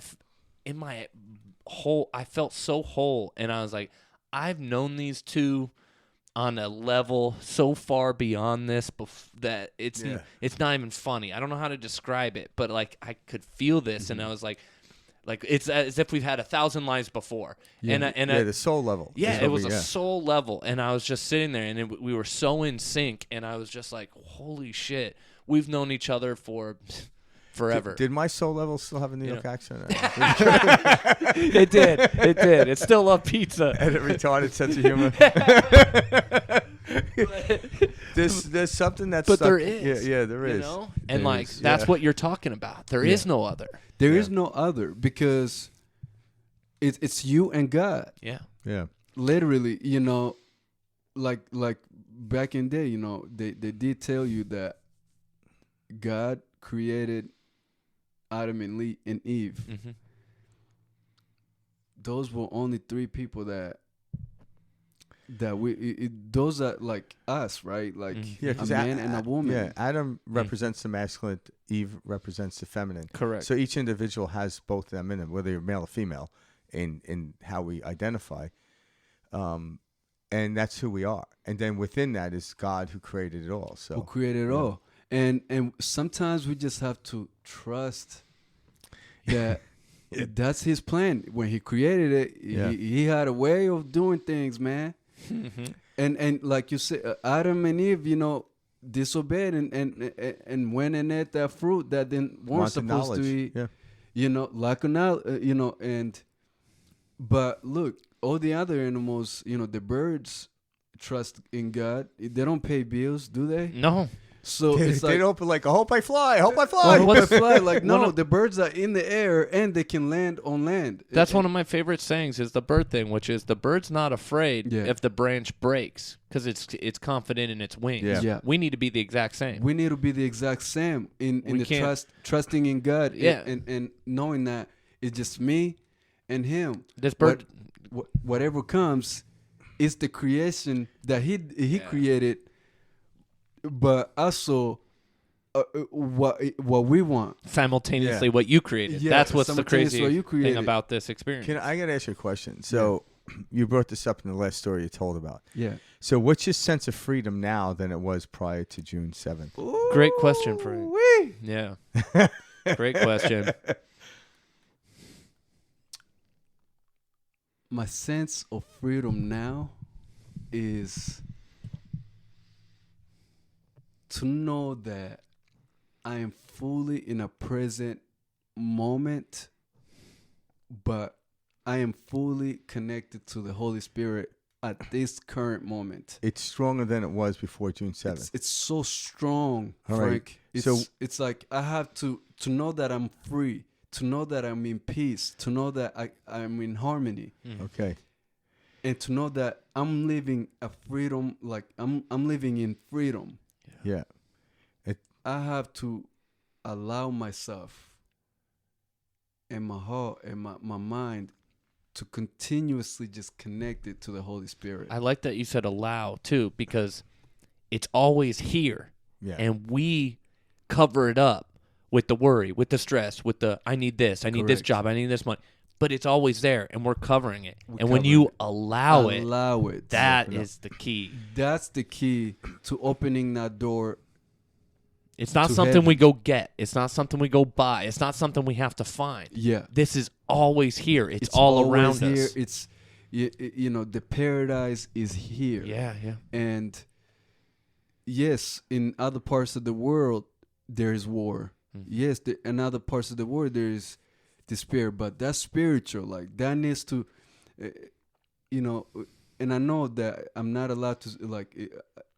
This is not something that's normal, but that needs to happen for peace Yeah. and greatness to take over a nation. It happened in America. It happened in Rwanda. It happened in anywhere. Yeah. But you know, Well, think about, because the reason I asked you that question is, so when you went to purchase the motorcycle, you were asking the universe for freedom. You just didn't know it was going to come by getting hit by a woman wow. and end up in this place. So you wanted a sense of freedom, and God's like, here you go. So even the fear of getting on a motorcycle, it ended you up in a sense of real True freedom. True freedom. Yeah. No one would intellectually choose that Wow. direction to get freedom, but you've done that. And so getting back to before I was even asking a question, you just came in and talked about what's happening in the wars. Yes, we don't fully understand it intellectually, but this will lead to freedom and peace. Wow. You know, not that we... Now, I'm not... Jeff isn't by no means, and nor am I or Mike saying, go buy a motorcycle and get hit in an intersection. Never. That's what we're not saying, to start the war. Right. But you wanted peace, and you went and bought a motorcycle, and that granted you this outward peace. And then you Correct. were hit, and then you went and you saw the darkness sitting in the chair to only have the light come and defeat it. Yeah. And then ultimate peace came over. Wow. And you had to go through this experience. Why? We don't know. I don't know why you had to go through this experience, but you did. And from your account, you gained greater peace after, Yeah. well, prior to June 7th to where you are right now. Yeah. And you went through this odd process, this Yeah. really devastating process that no one would ever ask for. Jeff's probably like, hey, by the way, there's easier ways. Yeah, exactly. Right. Yeah, I mean that's what I'm saying. That's what I'm saying. But you know what's beautiful about that, Frank, is that something in me had to die Yeah. to completely accept that peace and that freedom that I was always chasing, that I was always looking, that I was always wanted to bring to my family. That is so powerful, Jeff. Seriously. Yeah. God, you have no idea. Something inside of me had to die for me to be free. Yeah. And you know, I wasn't going to feel freedom in the same way maybe later on in life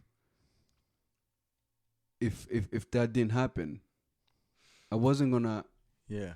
We'll never know, but Yeah, everything was always going to be a concept for me. yeah.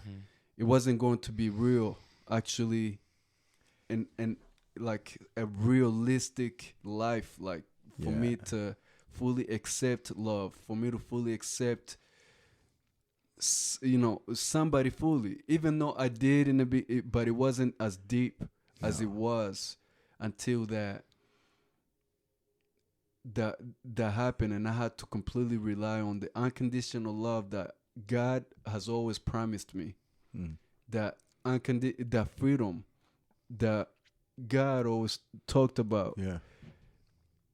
And that mercy, right? That mercy and healing that God always talked about.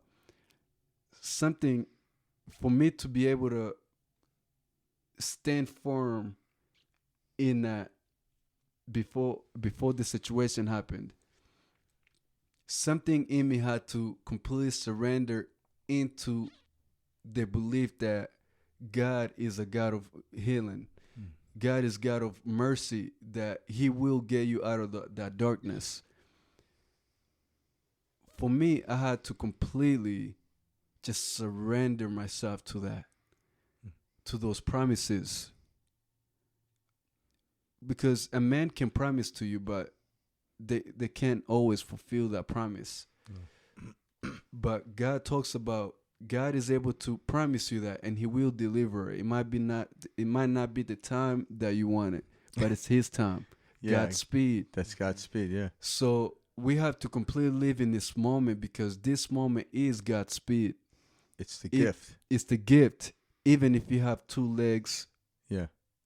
two shattered legs, dude, Yeah. two broken legs, just know that this moment is God's moment, that there's no amount of your strength, there's no amount of your understanding and your beliefs that will be able to stop this moment from happening. It'll continue being, this moment will continue go on. It'll always go on, and everything you need will always be here. But you have to completely just allow yourself to be in it. You have to completely allow yourself to open your eyes and be in it. You know, when you're in a soccer game or a football game, even though you're so good, like you're a professional at it, you're like really good, if you're not in tune with your spirit and the present game, the present moment, but you worried and you having fear of something, or you still thinking about the problem that you left at home, you will mess up no matter how good you are. But if you know that God gave you gifts, all you got to do is live in that gift. No matter what, you will be able to truly seek, you will be able to feel everything that you've always wanted to feel, because we do things to feel. We do things to feel. Sometimes we don't do things to experience, or to experience God's love or somebody else's. We sometimes we do things to feel good. Sometimes we do things to feel as like there's some things that we do that makes us feel sad. You know, there's some things that we allow in our minds that make us feel sad, that make us feel happy, that make us feel like we're connected to our higher self, we're connected to God. There's always something. There's always a power that we have. Yeah, because if you attach the outward world or experience or situations to whether this happens, I'm happy. If this happens, I'm sad. That will always be a roller coaster of a ride. Correct. But when you go within, your natural state is always peace. Yeah. So that's what we're talking about here. It's just go into that, admit the peace, admit the joy, and then you express it to the outside world, which lands you doing things of what we call accords of love. But if you're trying to mimic somebody that, okay, look at that person, they live a good life, and I'm going to follow what they do all day. But the one quality you don't know about them is how they feel about it. Correct. It wasn't what they did, it's how they felt. So you were driven inward in the dark night of your soul to now go within and feel this light. Mm-hmm. Well, you were in a hospital bed, dude. There's like no circumstance that anyone could see that. It wasn't like you landed tickets to won tickets in a contest to go to Hawaii for 2 weeks. Mm-hmm. I mean, that's what people are looking for that. They're looking to win the lottery. I'm like, you were in a hospital not knowing if you were going to keep your leg or not. Yeah. And you witnessed this battle between dark and light. Yes, sir. Under what circumstances? Because you went within, and the light. In this case, you chose the light. Yeah. And talking about letting go in the Bible, it means repent. You know, because some things are so heavy and deep rooted into your spirit that there's a sense of shame, there's a sense of conviction that you feel, and you hang on to that. You don't want to let it out. Where does that come from? It's the human mind thinking it knows best. Yep. It doesn't know anything. Yeah. It really doesn't. Like my human mind knows the English language. In this case, barely. But it knows what a right hand turn is, a left hand turn. So when I'm getting information fed back to me, when that's it, right? Someone asks me what's my name, I shoot it out. I don't have to think about it. So it serves a purpose, but it doesn't know why I have that name. Oh, my parents gave it to me. Why did my parents give it to me? Why did they come up with that name? Well, because your dad's name. Why did my dad? I could go down the road. We'll never come up with the answer. Why is there gravity? I don't know. So the human mind wasn't meant to do that. So when we think it's in charge, that's when we feel guilt. That's when we feel shame. I do like how you said that, because for those listening, on my journey, like, I'm come to realize the mind, like Frank just said, it's not its job to figure stuff out. It's not its job to judge. It's not its job to classify. It's not its job to set you straight. The purpose of the mind is simply to experience. Yes. It's so you can taste, touch, smell, and take in an experience. Yeah. And we convolute it and we try to turn it into this thing that's like forward thinking, okay, I need to plan for my future and all these things that we're taught what the mind is. And it's just not. Yeah. The way to plan for your future is just be in the present moment, excited. Yeah. Excitement will do that. See, we just can't talk about that in today's culture, Yeah. Well, Here on Perspective, here we are. But, like, it's all about what's the plan, Do we have life insurance? Do we, what are we doing? What's our 5-year plan? Yep. And it's like, my 5-year plan is that, I'm going to enjoy this moment. That's right. That's my for the next 5 years. Yep. That's right. And it's like, I hope that just gives a little breath of life to anybody listening. Absolutely. Yeah. Because like it's so important to just experience and not have to have a reason why you're doing it. That's right. Well said. Yeah. Let me ask you this, Jeff, before we kind of wrap this up. Yeah. Tell us where you're at now with your doctors. Is it the type of thing where like do you have to come back in for any additional surgeries? Are you technically now good? You'd stop medication, just kind of give us a little update of where things are at. Yeah, so right now no more surgeries. All I do is just check in to just see where the bone is healing, how the bone is healing. So do they have to x-ray you? Yeah, they have to x-ray me and see how the bone graft in there is healing. Everything now is plastic, has healed up pretty well. It's just now the bone. So right now I'm on that journey of letting the bone grow and healing. And this is the bone that you replaced, where you lost 4 inches of bone, and they needed to fill this. Yeah, they needed to fill. Oh shit, that's more like 5 or 6. Yeah. Wow. Yeah. Okay. So If I lost that much bone, Karen would have left me. Shit, dude. God. yeah. So right now everything is so good. I'm walking, and before I walk, before I run, I gotta walk first, right? Before I jump, I gotta walk and stay firm, right? Yeah. So that's where I'm at. Yeah. Good, man. But you're running compared to most, so. Oh, Yeah. running. Yeah, that's an understatement. You're actually flying. You weren't even. Yeah, flying's a better, especially knowing. So, I do feel like I'm flying for sure. Good. It's a beautiful feeling. So every time we have you on Perspective Shift, something new happens.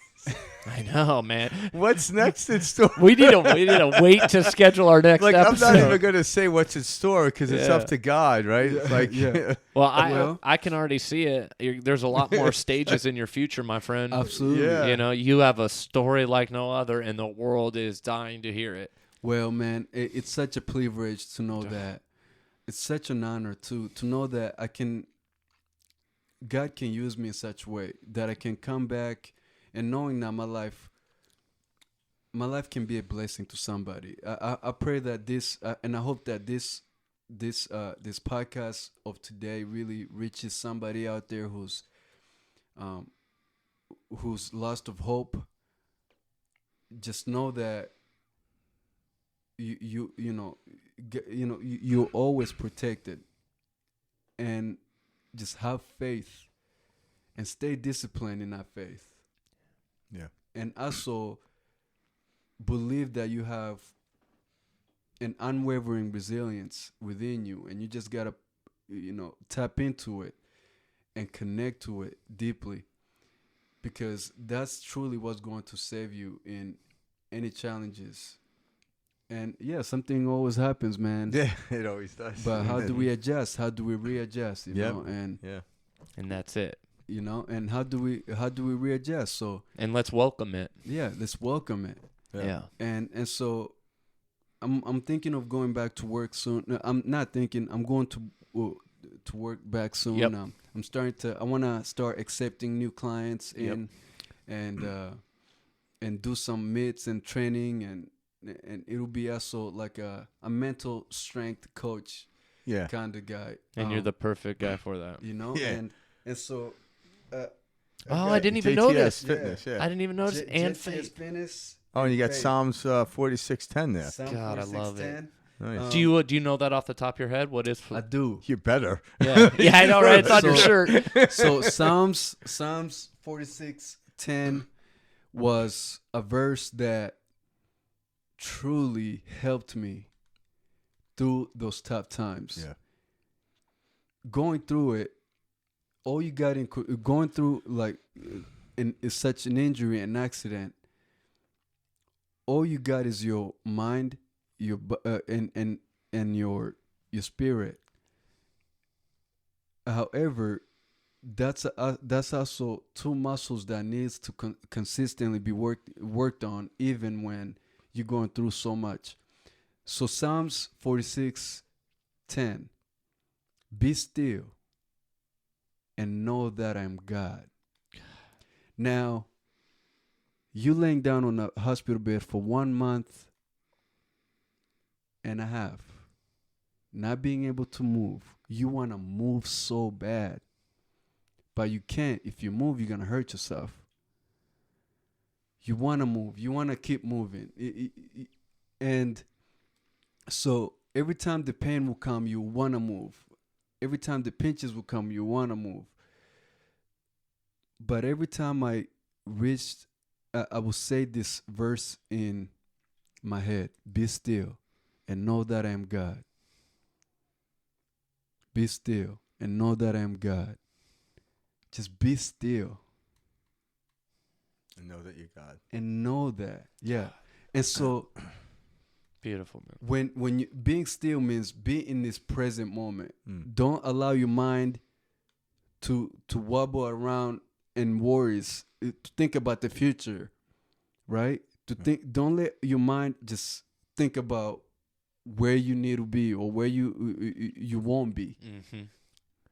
Where you won't be. Don't think about that. Just be still and trust that somebody got you. Yeah. you will be okay. Just trust. Yep. And so That's beautiful, man. That is what I embodied. It's like an armor. It was an armor for me. So I put it on this shirt because I needed to embody this armor everywhere I go, knowing that it can be a constant reminder for me, but even for somebody who's going through it, it's like a walking canvas of hope, and to bring into someone's life. And so I rebranded my brand. It's now JTS Fitness and Faith, because I believe that this is our temple. Our body is our temple. And we go through things. So we got to be able to, it's our responsibility to take care of it. It's our responsibility to neutralize it and make it stronger. So when these experiences come, we can be able to endure. God gave us that. God gave us the temple to take care of. And endure through harder things in life for our own growth. Yeah. And faith, we have to have faith because we might not know what tomorrow holds, but we have to have faith that tomorrow will be a beautiful day of sunshine. Yeah. And be grateful in the moment, in the present, for us to see a better tomorrow. Yeah. So faith there becomes the foundation for the temple. Correct. Truly. So faith is first and foremost, and then the temple can be built upon that. That is right. So, yeah. Well, I want to say this. Anyone out there listening, if you haven't seen Jeff on the show, go back and watch the first 2 episodes. And We'll link them in this link in this description. But I'm doing this for an experiment because I could see it in his face. He's a new man. Absolutely. No, like, I'm serious. Like, I can see what you're saying right now. It's not like, sometimes people say stuff and they intellectually say it, but yet there's something behind their eyes to where there's a little doubt. There is actually no doubt in your face right now. Yeah. I can see, when we're out talking earlier, I could see it all. Like, something. You're not believing. Because a belief is not, a belief is not having the experience of something, but hope it works out. Yeah. That's right. But there's a knowing on your face right now that it wasn't there. You had a knowing, but it's elevated to a whole different place. I feel it. Yeah. So when people go back and watch the previous episodes, they'll see the shift. They'll see the change. I love it. Yeah. It's amazing. Yeah. Gentlemen, this was an honor. Honored to have you back on the man. show, Jeff. And I know those listening are saying the same thing. I pray so, man. Yeah. It's just great to have you back on. Your perspective is just so profound, and thank you for sharing this with the audience today. Thank you for having me on this show. Yep. Yeah, perspective Once shift. again, perspective shift. Yeah. I love it. We'll see you back here soon. Hey, let's do it. Yeah, much love, people. And hey, where can we find you if someone wants to see your fitness? Great. Local people. Yeah. Local people, where you can find me on my personal IG. It's Jeff Oli, Jeff_Oli. And if you want to, for the business and the shirts, you can find me. You can find it on JTS Fitness, Lord Dash Training. Okay. On IG. We'll put it across the screen. Yeah, and do you ever think about doing Zoom stuff? Because I see people do it all the time. You could reach the world a lot further. Absolutely. With your training, because it's not only physical; it's mental. It's totally mental. Yeah. So all right. So yeah, Can they reach you by email if they just wanted to contact you? Also, you can reach me by email if you want any training. Yeah. We can do. What I focus on is our fitness, our temple. Yeah. And truly allowing our faith to play to embody our faith inside our temple. And how can you do that? Because our body also goes through trauma. Our body, and it stores trauma. And it stores trauma. It's the restorer of trauma. Yep. Because our body also has its own thing going on. Mm-hmm. So we have to truly make it one with our faith and our body, our fitness, and know that we can overcome and also add more value into our self-being, you know? Yeah, which Yeah, is adds union. more value into Yoga, humanity. Yeah. union, what you're talking Union, about. That yeah. connection between that body and that And that spirit, and our mind. union. Yep. Union. Yep. And we can't leave one behind, man. God, I No, love that. we all go where none of us go. Yeah. Yeah. All right, great words, brother. Thank you Awesome. for coming Yeah, back, Jeff. absolutely. We'll have you on again soon. Yeah. Absolutely. Under no more circumstances, No more just coming back to share only great things. That's Oh, it, it's man. all, That's it's all it. great. It's all great. Yeah. Oh yeah. All right. Thanks for tuning in, guys. Yeah. Much love and peace out. See you soon. Peace out.